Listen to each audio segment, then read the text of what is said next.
Hello, this is host Laser. Host Joe. Welcome to Era of the J Sports Podcast. Let's go. Two guys, honest takes on the latest. We should probably jump right into it, so let's go right here. Let's go. The biggest news of the week is the Tom Brady retirement. Yes, for sure. But here's the thing, so he puts out his Instagram story, right? And he's, the whole retirement speech, all that crap. But the Patriots fans are really pissed because he left out New England. Wow. So you basically have two takes on this issue. You have the one side being like, this is outrageous. This is just an insult to Bill Belichick and the whole crew. Well, first of all, how do you feel, right, as a Patriots fan? Joe's a Patriots fan, by the way. As a Patriots fan, how do you feel about his legacy here? Do you think it's tainted by him moving to Tampa? Oh, that's a tough one. Because here's the thing, I think he wanted to stay. He wanted to stay. I think he wanted to stay here, It makes sense. And that's part of the reason why he didn't. There's a lot of resentment there. I think that's why he didn't put New England in his initial goodbye. Yeah. Now, afterwards, in the Man in the Arena episode, so there he went on a whole thing about New England. And he actually did put out something to thank Patriots Nation in a later post. But here's the thing. The question is, why wasn't it in the initial remarks? Right. And I think Brady wanted to stay here. And, I think he's pissed that he couldn't work something out with, Bill Belichick and Robert Kraft. So, that's the reason, that at least that's part of the reason why he kind of left out the Patriots from his initial goodbye marks. But right. Right. I remember it was the ending there was super salty, and there were mad rumors going around like Jimmy, ever since they drafted Jimmy Garoppolo, and there was a whole beef with him and Jimmy, and then Bill Belichick, it seemed like he felt that he wanted to move forward with Jimmy earlier and wanted to trade Brady that offseason, that midseason trade deadline where they traded Jimmy Garoppolo to the Niners. Belichick wanted to trade Brady. Those are the reports. And then Robert Kraft said no. And since then, it really just all went downhill. Since that moment. I kind of put that on Belichick because, there's no reason to trade Brady at that point. Right. There is absolutely no reason.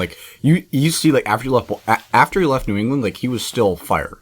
Right. You could argue that, he didn't even hit his max yet. I didn't look at the stats, but, there's, no, that's all on Belichick, because there's no reason at all to screw with, what you have there. The thing is that, at the end, right, the train, it going downhill really was caused by Belichick. I think there's a lot of how do you say it, haughtiness, I guess, it seemed like he was jealous of the attention Brady was getting, and he wanted to prove that he was the reason of the dynasty. But that's the whole thing, the Brady versus Belichick thing, Right. But here, I'm not exactly sure how Brady feels about that. If he feels he has to prove himself that he doesn't need Bill Belichick. Well, that's the real thing though. Is who. The Patriots, I think, in my opinion, the Patriots dynasty, I think Bill deserves credit for it, and Tom also deserves credit for it. It's not it's complicated because it's initially it was Bill who believed in Brady. He brought him up, and then 6th-round pick. Right, but then it's okay, but then after Brady started going off, it's okay, do we really need Belichick? Is he really important? Right. And you kind of see, he goes to Tampa and he wins the Super Bowl without Belichick. And, that can make him angry. Maybe he feels like he didn't get the credit he deserved, and he feels Belichick kind of screwed him over. But right. The end of the dynasty the last couple of years was really, really, fascinating. How players felt so just pissed off and just done. Brady looked old, and then he goes to Tampa, and it feels like a revival in a sense, where he feels like he turned out the clock 5 years younger. Right, that's what everyone thinks. When the Patriots are getting rid of Brady, they're okay, he's old, he's 42, right. Whatever. Get rid of him, dump his ass. We'll get some new kid, right? Of course. There's the thing. He goes to Tampa and he just boom, he wins the freaking Super Bowl. So I think here's the thing. Before we axe Brady, everyone was okay, axe him. It's too late. No more contracts. He's old. Get rid of him.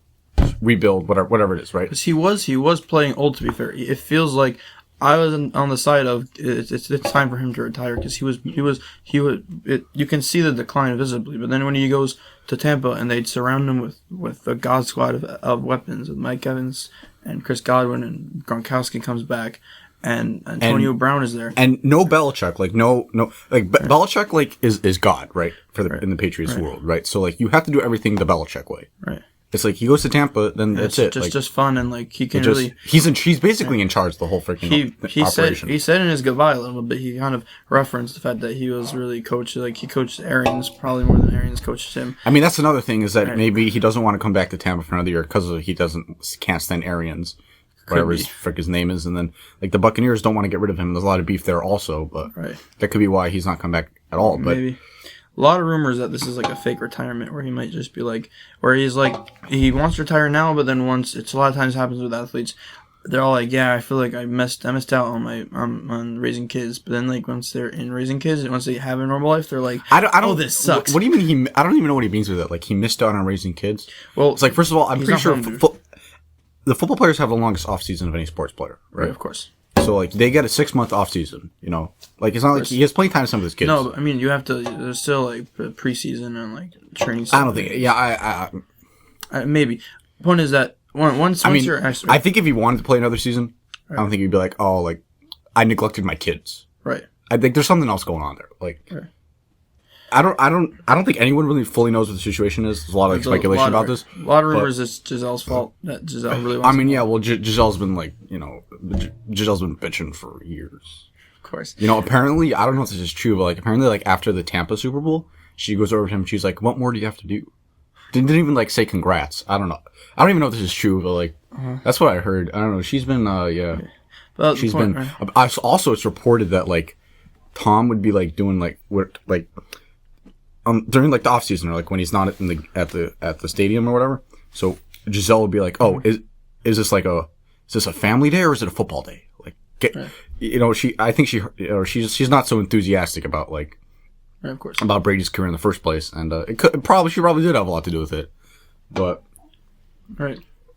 I don't know, but there are a lot of rumors he might be coming back in a year because he's old, but he's definitely not playing old. He for sure has more, he probably has more in the tank. It's going to be complicated because the Tampa contract's still going, right? So no, I think how it works. I mean, if he comes back, it would be conditional, and then they would be able either to trade him, or he would, or just be a straight out waive, and then he can sign. I'm not sure that. Exactly. I don't know. Normally, like with Gronk, also he was miserable at the Patriots. He retired because he just didn't like the Belichick way. Then his best. As soon as he found the way that Brady's leaving. Then he was wanted to jump on that. But like, here's the thing: you think if Bill Belichick would have been like, okay, like I'm going to stop being so stuck up, like I'm going to try to accommodate Brady and Gronkowski, like would the Patriots still have a winning franchise? Like would they be in the playoffs right now? I feel like they might still have a dynasty if they sign the wide receivers and they had that stacked offense. And they tried bringing in Antonio Brown, but it failed. But if they had that stacked offense that Tampa did, and they were chill, and like, I mean, if they had Gronkowski, Brown, Brady, I think they would still have a dynasty if they were more chill and letting Brady. That's the thing though, because like it was all like before we lost Brady, we're like, okay, he's old, but now we're realizing like we could have continued the dynasty. Like that's the biggest hit right now. The thing is that like it could have been. It's not necessarily that. It could have just been he needed to change the scenery. It could have just been the death of life. Couldn't. It could have like he was done. Like he did his work in New England. It's like it could have been Belichick's fault, but in another sense, it's like RDJ like moving on from Iron Man. Like I just gotta go do like Doolittle right now, like that kind of thing. It could be he's just sick of the cold weather, Boston, boring city. He wants some excitement and he needs a new environment where there's a new culture, new everything. It could just not necessarily be Belichick's fault. Okay, but here's the thing, like, okay, fine, so he wants to leave Boston, whatever the reason is, but you are still a Patriot at heart, like, your whole career is your everything is the Patriots. Like, Tampa's like a fling. Your whole existence is the Patriots. Right. So, you kind of do have to acknowledge that. Like, you are a Patriot, your whole career was under Bill Belichick. Right, that's the thing, if it was truly... You saved he saved the New England Patriots, like, they had not won a Super Bowl. I'm pretty sure they had not won a Super Bowl till he came. They didn't. Right.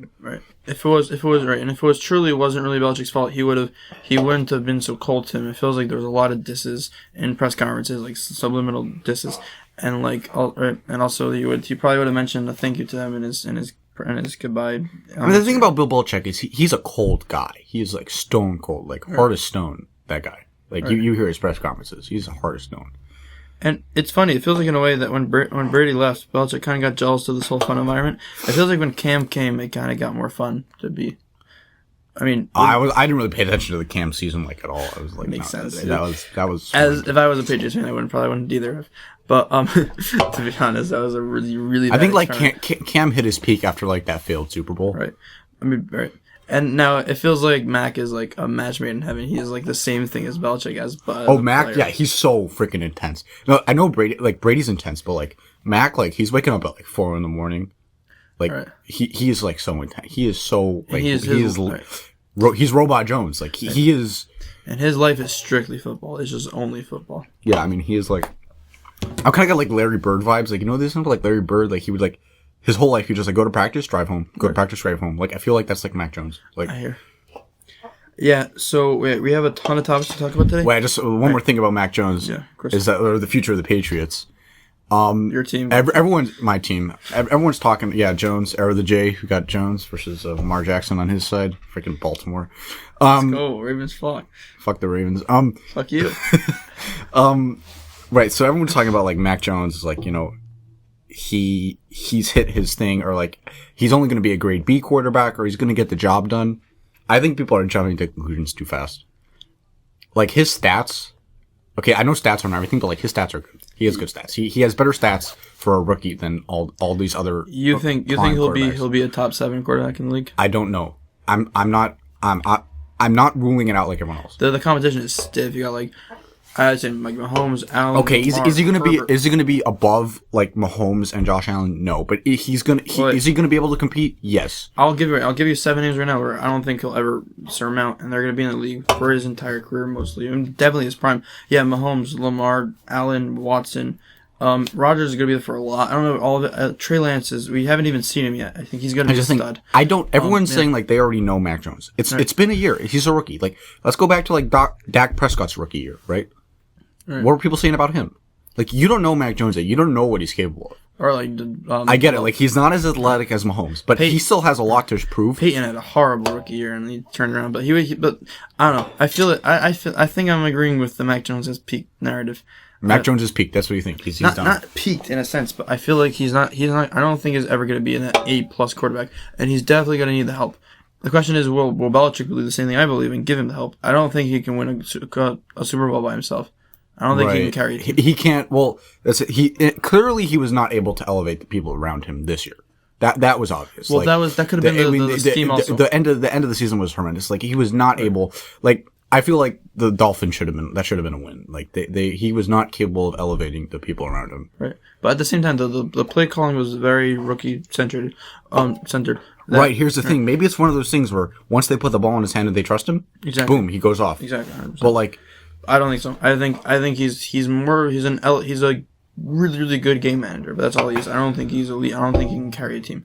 We'll have to see. We'll have to see. I think it's all speculation, But, Lamar, on the other hand, is winning another MVP and a ring count it. Okay, great. We have a ton of topics to talk about today. It's a crazy week. Let's just talk about Championship Sunday was crazy. Just one question for you: what the hell happened to Mahomes? I don't. That was. I mean, I don't know. Here's a few things. So I heard some people say that the Chiefs kind of ran out of gas. Like they scored 42 points on the Bills, and they carried that momentum. And then after a half, they were out of gas. They were done. I don't know. That's not. It's freaking Mahomes. One touchdown too much to ask? Yes. One freaking touchdown. Yeah, that was pathetic. There was no offense there at all. Maybe it was I don't know. The Bengals did have a good defensive scheme. Like basically, what the Bengals did was they basically had no one at the D line, and they had three or four guys up there, right? And they have all the other players out back in coverage. Right. So Mahomes doesn't really have anywhere to throw to. So yeah, I feel like that's part of the thing. Their play scheme revolves around the fact that Mahomes has to take what's given to him, take the checkdowns, take the small plays, and then those will push the secondary up, and those will set up big deep balls, which I feel like Mahomes didn't really do well enough. I feel like he didn't want to take the check down with the yak yards. He wanted to go for the deep shot too much, and then he went for it and he threw that interception in overtime. Because there were two guys covering him. You know why there were two guys covering him? Because no one was stepping up because they knew Mahomes would never throw a check down. But I'm saying like if the Chiefs had a better running game, maybe they would have that would have forced the Bengals to like put more people on the line. Yeah, their first round pick. Like here's the thing: there was no pressure on Mahomes the entire game. He had all the time in the world to throw until the end. Right. He had all the time to throw, and he had no one to throw to.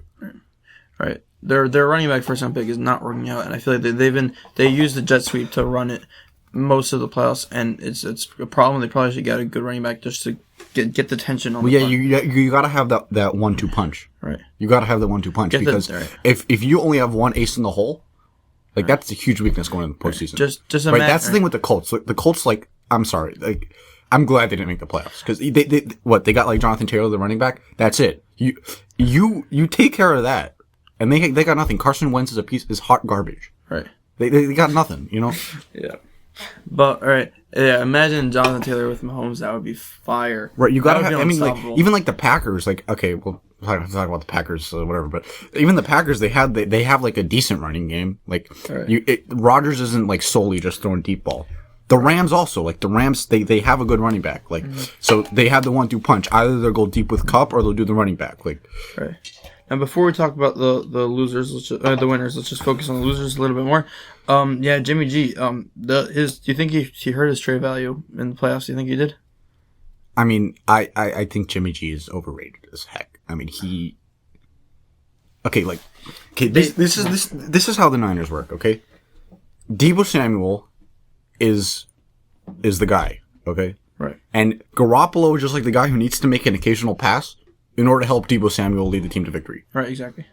And he was okay at making that occasional pass, and then other times he just like screwed up royally, like big time. Right. Yeah, I feel like they were asking him to use his arm more. And the first time they were in the playoffs, they had an insane running game. They just used that. They had like 3-4 running backs that were elite. And they just use that running game. Right, but you can't. They're overusing. Like Deebo Samuel's like on the field, like returning punts. Like he's doing everything. They can't do that now because they don't have 3-4 guys. They have one guy, and you can't use only one guy. And then even that playoff run when they didn't rely on Jimmy, when they needed Jimmy at the end, 2 minutes to go, 4th and 10, they had Emmanuel Sanders wide open in the end zone, and he missed that throw. So I don't know how reliable he is. He's not reliable at all. I mean, look, he might. I think. I mean. First of all, his prime is over. Like it's.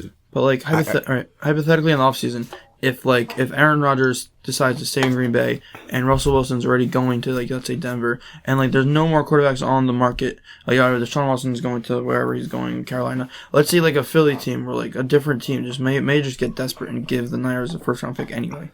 Just even though he's shaky, but he might just be the cream of the crop left. Here's another thing. Let's say the Niners decide to drop Jimmy and go for Rodgers. I think they already drafted a first round pick. I don't think they'll do that. Oh, okay.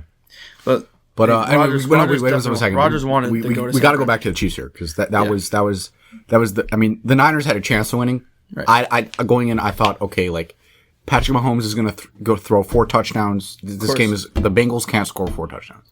Yeah, they can't. Yeah. First of all, the Bengals have never scored more than like 27 points in the entire postseason. By the way, shout out to LSU for prepping up these guys to be able to make Joe Burrow and Jamar Chase to prep them up for postseason ready like this. This is like this is crazy to see next level. To see people like this young like competing this in the postseason. Like that. I mean go back. Let's go back to the first round. Like Vegas versus Cincinnati. Like.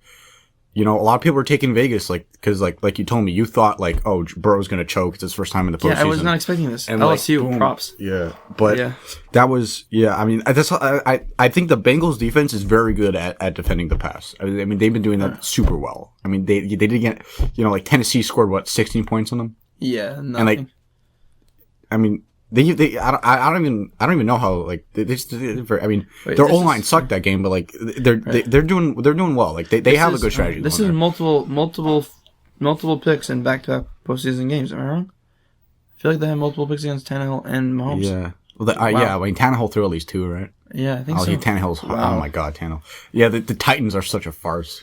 Oh my god! What do they do? I feel like they need it. I mean, they're the biggest. Like this is the biggest crap that they're the 1 seed. Yeah, I feel like they have too much confidence on Tannehill. I feel like it's time to move on. He was awesome. He was a sick experiment, and I think it succeeded. But he's not going to win a Super Bowl. Let's be honest. A guy who can actually throw the ball to AJ Brown and then you have that AJ Brown passing game with the Derrick Henry. Then you're back to your glory.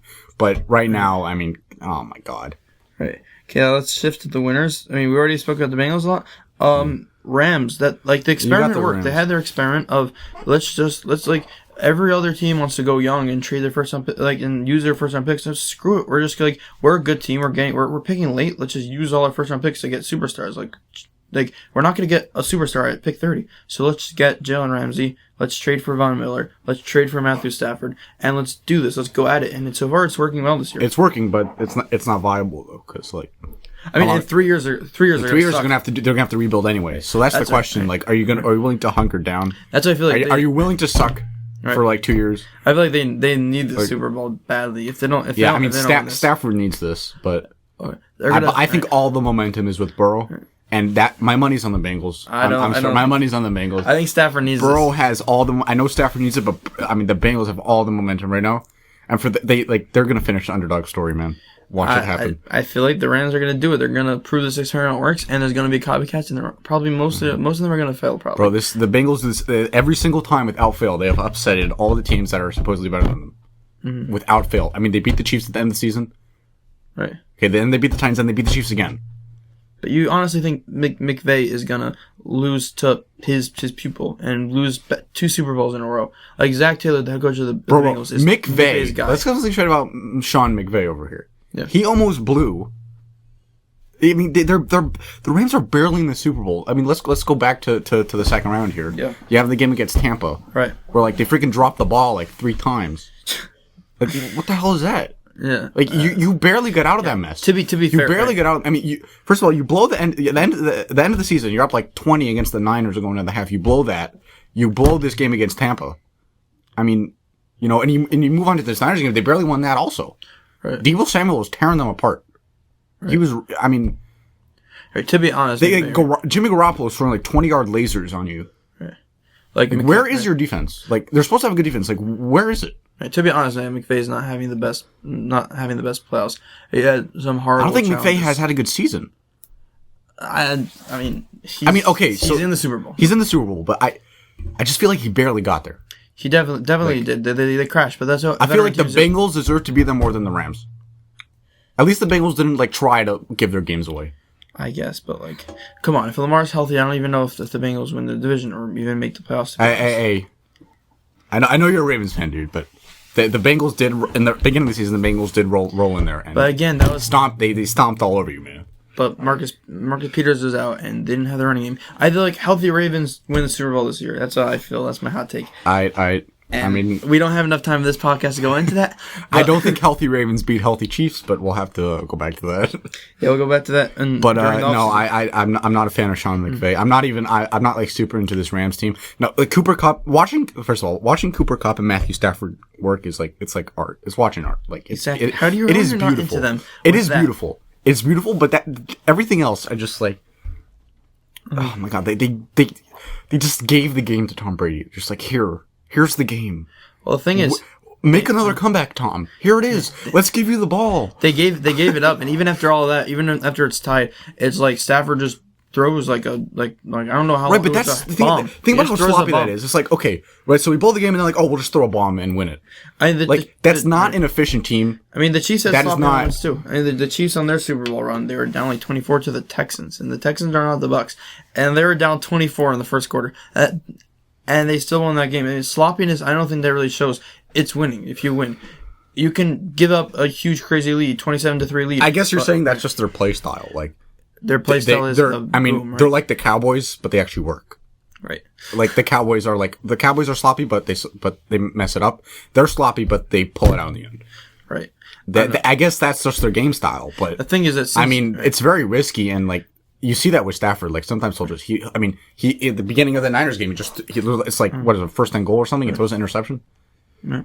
The big problem I have is also the Rams are an older team, and they kind of get worse as the game goes. And Cincy is the exact opposite. I feel like they really turn on late in the game when they get a hang of it.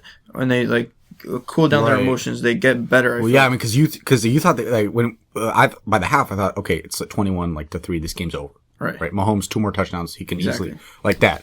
And then that's when the Bengals sort of settle in, and they're let's do this. We got the defense.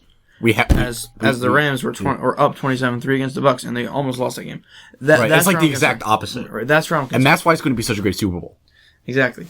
It's gonna be like a blowout in the beginning. I feel like the Rams are gonna be up a lot, and then the Bengals are just gonna come back, and it's gonna be a crazy. It's gonna go. It's gonna go down to the wire. Like Cooper, in the first half, Cooper Cup's gonna be like on fire. He's gonna be like doing Cooper Cup things, and then he's gonna like the second half, like all of a sudden the Bengals are gonna pop in. Cooper Cup's gonna like disappear, and then we're gonna have ourselves a great Super Bowl.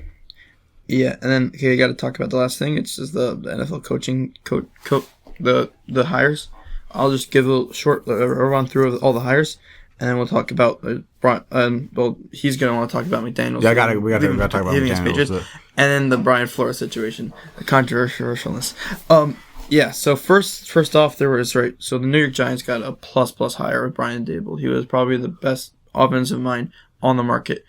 The Bills have a big loss. Hopefully, they'll probably recover just because they have Allen and Diggs set in there. But Daboll was a big loss for them, and I feel like the Giants actually aced the hire. I feel like Joe Judge would mean no sense. It doesn't make sense to not get an offensive coach for your young quarterback. But I feel like if anyone can fix the mess that Daniel Jones is, I feel like it's Brian Daboll. I feel like that is an A+ hire. Next, there was, of course, Josh McDaniels to the Raiders. We'll do that last. There is Nathaniel Hackett, the offensive coordinator of the Packers, going to the Broncos. I feel like that was also a awesome. Does this mean that that's where Rodgers is headed? This is the big question. Right I hope so. I hope so. Because that would be a fire team. Because they whatever the Packers are missing, I think Rodgers can find that with Denver. And that's gonna be. The problem is that Aaron Rodgers is a little bit too unrealistic. I feel like he wants all his old receivers. He wants Devontae Adams and Marcus Valdes-Scantling to join him on a new team. I don't know if that's possible. You think he's gonna stay in Green Bay? I think MVS is for sure staying in Green Bay. So I think Devontae Adams is going to be hard for him to get out of Green Bay. So if Aaron Rodgers is okay with leaving by himself, I feel like he can definitely do it. But I don't. I feel like ultimately Aaron Rodgers is gonna stay, and then Jordan Love will be the one who will be traded. But we'll see. But yeah, Nathaniel Hackett plus hire, also another great offensive mind. Then there was the hire that I really don't understand, which is the Bears hiring the defensive coordinator of the Colts. Eberflus is a weird last name. If I botched it, I'm sorry. But why would you hire a defensive coordinator when you need to develop your young quarterback? You should hire an offensive mind. That's the trend right now, and it just makes sense for that type of team. They're not putting any effort into Carson Wentz right now. To Justin Fields, I don't feel like the Bears are putting in effort into Justin Fields. I feel like they're gonna botch this up. I feel like Matt Nagy botched it up for year one, and I feel like getting a defensive coordinator as your coach is just gonna fail. Like Brian Flores was a great coach, just it didn't really work out with Tua because you need an offensive guy to help your quarterback. I don't know if this is really gonna work out, and I feel like this is. I was surprised that the Dolphins got rid of that guy. Right. Okay, we're gonna get to that in a second. Right. So then the Jaguars are a hot mess. I don't know what they're doing. They're I feel like they've announced it's been announced that they're getting near to hiring a guy like 3-4 times, like Bill Byron Leftwich, and then the Kevin O'Connell, the offensive coordinator of the Rams, and then every single time it just failed. Like I don't know what happened. They just all of a sudden went from favorite to not even on their board. I don't know. They're a mess. The Texans, it seems like it's either Josh McCown, which would be a really, really bad hire, or Brian Flores was in it, but after those lawsuits, I don't think he's in it anymore. We'll get to that soon. Are the Texans a team to watch out for? And then, and what? Like they have a young developing quarterback. But Mills, right? The thing is they don't really have much else. I feel if they can pull off the Deshaun Watson trade, correct? Right. And get those picks and then stock up and actually do well in the draft. I mean, they have the right personnel, I believe, to do well in the draft. And Ziegler had a sick draft last year. I don't know if it was his draft or Belichick's draft, but Ziegler had his the other Patriots guy. What's his name? Shoot, Casario. I forgot, man. Right, sorry. He has a really good draft history. Not last year, years prior, he has a really good draft history. So I feel like they could get it done. But yeah, but I don't know, the head coach situation also with them is weird. They better not hire Josh McCown. He's a backup quarterback who has been bouncing around his whole career. I just feel like it's a stupid move. Like the other guy, Jonathan Gannon, is going to be their guy. I don't know. He's young. I don't really know him so that well, to be honest. He's a defensive guy. It could work. It could work out. I feel like Brian Flores would have been perfect for that team, but it's not happening after today. The Saints. Yeah. So like, wait, should we go through like a rundown of this whole Flores situation? Or like? In a second, we'll just go around. The Vikings, they hired Jim Harbaugh. That would be awesome. I feel like we should save that for when it goes official. That would be awesome to talk about. That's gonna be sick. And if Jim Harbaugh would leave Michigan and go to the Vikings, then there's big possibilities that the Panthers head coach Matt Rule goes to Michigan, which would be crazy. Then Carolina, the Panthers would be missing a head coach also. So watch out for that as well. And then the Saints, Doug Peterson, the former head coach of the Eagles who won a Super Bowl, he's a big possibility of going to the Saints. Okay, fine. Now let's go to Josh McDaniels going to the Raiders. Let's talk about that for a minute. So, right. Do you feel like the Patriots are screwed over? You think that Mac Jones is in trouble now that the Patriots are missing their offensive mind, really their whole entire offense. Bill Belichick does not touch that side. So, do you feel like they're in trouble? This is a hard question. Yeah. It's just should I wait till they sign the new guy? I mean, I guess it really all depends. If they sign a new guy who can really take this team, Bill O'Brien is the rumor. He's head coach of the Texans. Right? If they sign a guy who can fill the void there, I think they'll be okay. Mm-hmm. But I mean, you're saying that like McDaniels is really the brains of the whole operation here, mm-hmm. Right? Uh-huh. I believe so. Maybe the reports are all wrong, but I believe that it was just he was the guy who ran the offense, and it was his scheme. But I feel like Belichick can make that hire. I think I trust him with hiring. He's done a really good job with hiring. So we'll see. I mean, I don't know because like the defense is a mess right now. That whole thing over there. But I guess we'll have to see. Okay, fine. You heard the full story of Brian Flores? No, you have to give me a rundown here. Okay, fine. This is a little bit insane. Basically, Flores was fired from the Dolphins, and it was like really unexpected for all of us, right? And then so everyone was just wondering what the heck happened. And then later that it was just like crazy. Like he had some 3 really good years. And then he goes, and then he's getting a ton of interviews from everyone, of course, because he's like a really, really good coach. He changed the entire culture from the Dolphins, from a losing culture with Adam Gase to a culture that just flipped it around and has had back-to-back winning seasons. So now he gets fired for no reason, and everyone wants him. Now he's got an interview with the Giants, and he's meeting with them on Thursday. Now, prior in the week, they're interviewing the other candidates, and Bill Belichick hears that Brian Dable has been hired that the Giants are making Brian Dable official. But the thing is, the NFL has a Rooney Rule, which means that you gotta interview some minority coaches. So it means you have to interview a certain amount. Right, you have to interview a certain amount of minority coaches. Like you can't only interview like one guy. You can't only interview white guys. You have to interview minority coaches as well, trying to make the game more diverse. Right. So like that's saying like you have to interview multiple candidates for each job. Well, you're gonna interview multiple candidates anyway, but multiple candidates of multiple diverse backgrounds. Right, I see. Okay, fine. It's interesting. So like you can't just pick a guy. Like, well, you would probably. I feel like that would be irresponsible in general, just to pick a guy without interviewing more than one. But yeah, you can't. You have to have an X amount of colored or minority. I don't know exactly the rules, but minority candidates you have to interview. But yeah, so he gets fired unexpectedly, and then so he's got this interview with the Giants on Thursday, and Belichick hears that the Giants already really agree with the deal with Dable, and they're just interviewing Flores for because of the Rooney Rule. So Belichick texts who he thinks is Brian Dable, which is really Brian Flores. He texts him, "Oh, I heard you got the job with the Giants. Congrats." And then Flores is like, "What? I got the job?" Because he was thinking the same thing. Like they're just talking to me for the Rooney Rule. And then Belichick's like, "Yeah, I heard it's just basically official." And then he's like, "What?" Because he's all shocked. Like he didn't think he'd get this. He's like, "It's my dream job. I didn't hear anything about this." He's like, And Belichick's like, yeah, it's official.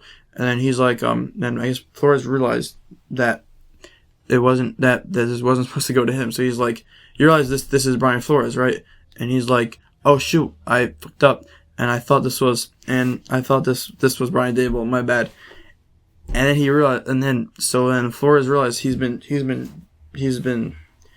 like basically used for this Rooney Rule. So he's all pissed about this. Of course, rightfully so. He's pissed, and then he's suing the league now. He's suing the Dolphins. He's suing the Giants. He's suing the Broncos, and he's suing the league. Now let's get down to this. He has a breakdown of everything that happened. Okay. So let's just go back to when he was defensive coordinator with the Patriots, and he was really good. He was really highly touted.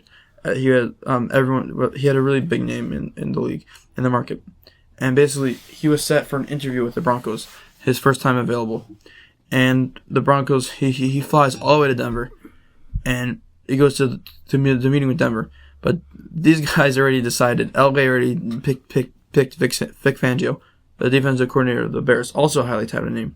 But he already picked Vic Fangio, so he's just doing this because of the Rooney Rule. He shows up clearly hungover, like he got slammed the night before. He's all celebrating his new head coach. He comes in. Oh shit! He comes in with a hangover. Imagine that, dude. You fly all the way to Denver, thinking you're getting your opportunity, and you show up and the guy's hungover. Right, but that's the thing. Like, is the problem the Rooney Rule, or is the problem right the coaches? Yeah, well, we'll get. Yeah, right. I feel like it might actually be the Rooney Rule, but it feels like it's like the amount of disrespect over there, and the amount of like, we already picked the white guy. We're just gonna interview you because we need to fulfill the Rooney Rule. But I'm just like, initial reactions is that I think that's what, if you're going to make a rule, like you got to interview that's what's going to happen. Right. Is it you start distinguishing like people you interview by their skin color, then what's going to happen is people are basically going to have to do that to fill the rule. Right. But and then people are going to feel a little slighted there. But at the same time, like but at the same time, he was a highly touted defensive coordinator, and they hired a defensive coordinator. So why would they not treat him seriously? Like, why would they not go through their full research? No, I think they definitely own the courtesy they definitely own the courtesy. Right. But at the end of the day, you are being used to fill a rule. And because of your skin color. Right. This one I would personally feel this one he might have more of a case on than the other ones, because this one they hired a defensive coordinator, so I feel like they should have, if they want the type of guy, then they should do their full research on defensive coordinators. But that's just me. Wait, so what exactly is his lawsuit on the Broncos for? Is for discriminate,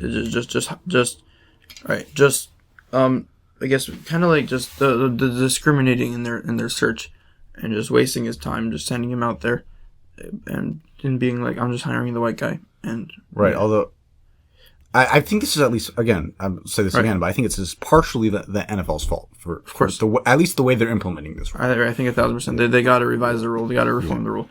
Okay, great. Now when he was initially fired by the Dolphins, there was disagreements and the GM and the head coach didn't see eye to eye. And then basically in Flores' report and his lawsuit, he basically went full-fledged and leaked everything what happened. So basically, the initial thoughts was that it was Flores wanted to keep Tua. I mean, no, Flores didn't want Tua, but the GM Greer did. That's not at all what happened.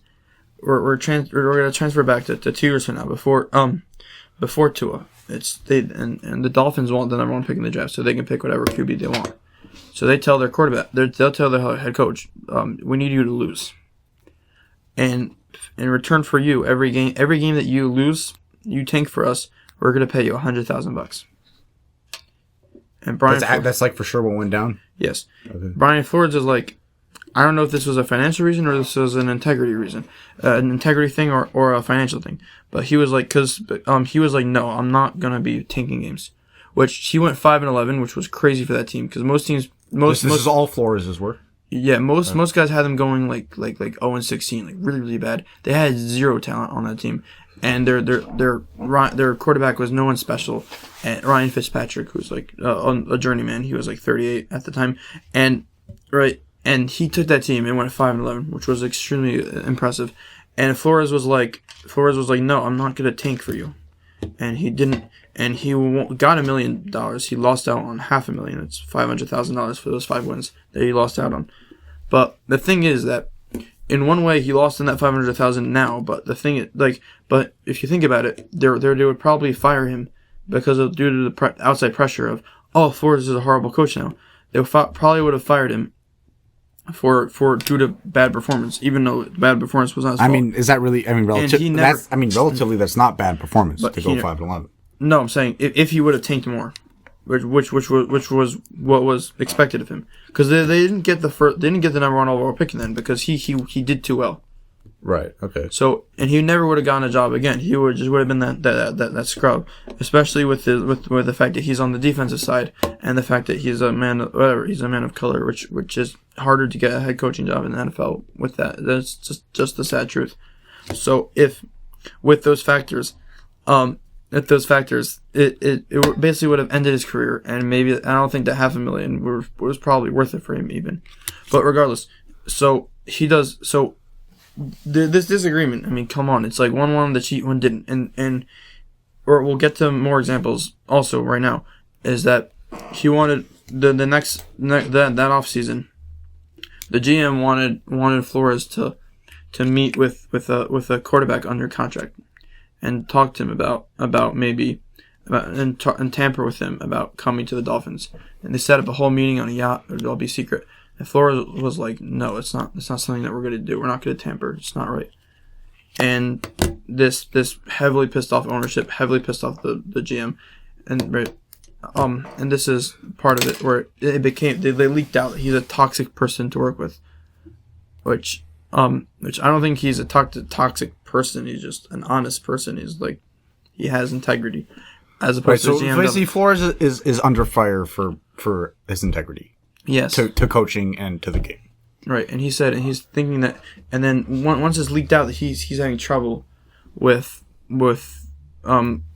relationships, it goes back to the stereotype that the white person is always the kind guy and the black person has anger issues, which is not at all what happened here. I feel like it's the exact opposite, where the black guy's a guy with integrity, a guy with standards straight, where the white guy here feels like a little bit dirty and a little bit like too trying a little bit too hard, and Flores was a winner, and it really was not right that he was fired eventually, and he felt that and he feels now that he's not going to get a job because of the fact that it was named that he's labeled a toxic person. So he's suing Miami for what exactly?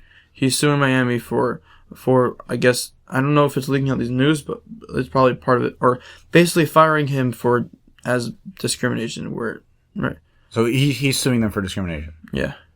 Although that's not, I mean, precisely what happened. I get there was just disagreement. Well, there was about how disagreement, to run the team. and then but with the disagreement was the stereotype of black person is the angry person, the angry wrong person, and but that's not why they fired him though. That's what he's claiming.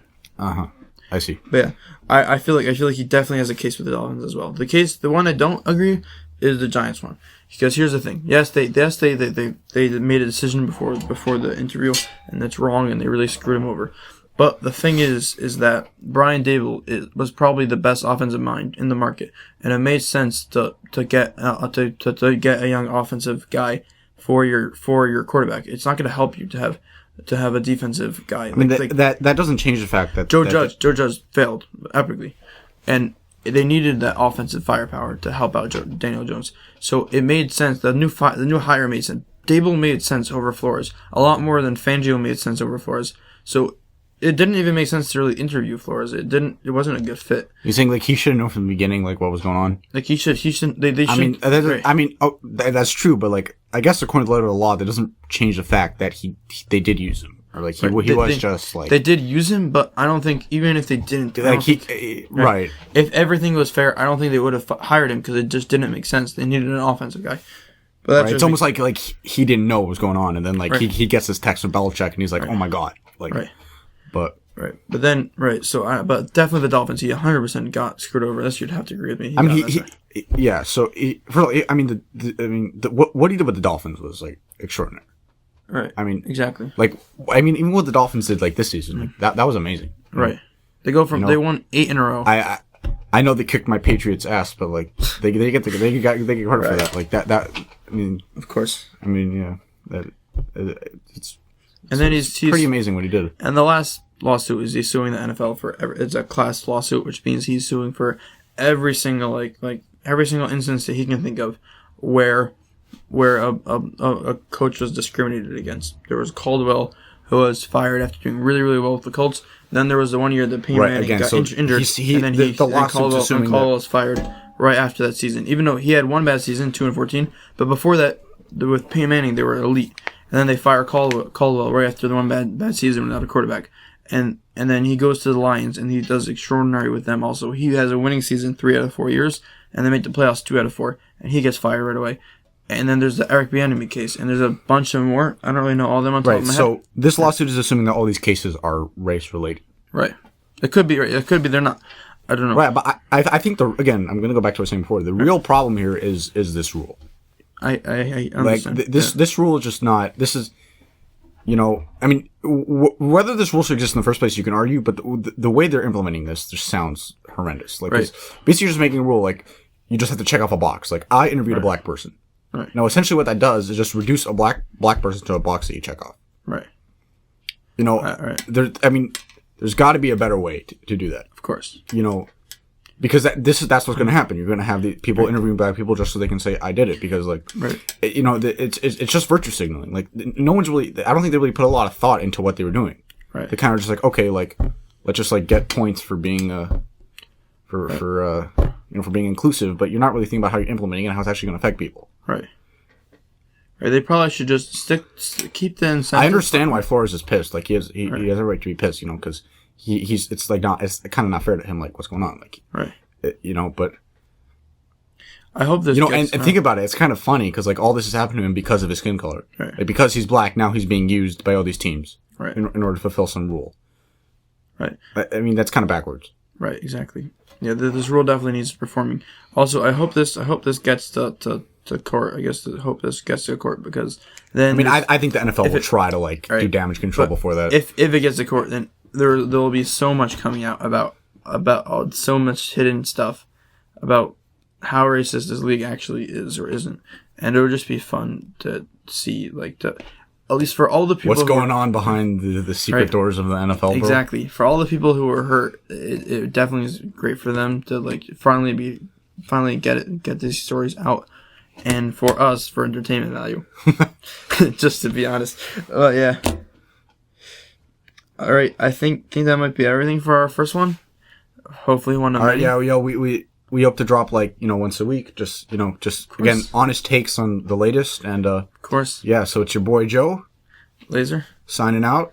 Hopefully, see you next time.